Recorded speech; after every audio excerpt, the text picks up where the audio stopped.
Plus two കഴിഞ്ഞ് ഉപരിപഠനം ചെയ്യുന്ന സമയത്ത് നിങ്ങൾ ശ്രദ്ധിക്കേണ്ട 3 കാര്യങ്ങൾ. ഒന്ന്, UGC അപ്രൂവൽ ഉണ്ടോ. UGC എന്ന് പറഞ്ഞാൽ യൂണിവേഴ്സിറ്റി ഗ്രാൻഡ് കമ്മീഷൻ അപ്രൂവൽ ഉണ്ടെങ്കിൽ മാത്രമേ നിങ്ങൾ സർട്ടിഫിക്കറ്റിന് വാല്യൂ ഉണ്ട്. പിന്നെ രണ്ടാമത്തെ കാര്യം എന്ന് വെച്ചാൽ നിങ്ങളുടെ യൂണിവേഴ്സിറ്റിയുടെ റാങ്കിങ്.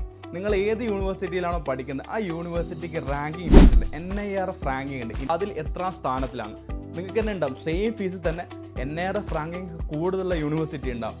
നല്ല യൂണിവേഴ്സിറ്റി നോക്കുക, പിന്നെ NIRF ഉണ്ടോ നോക്കുക.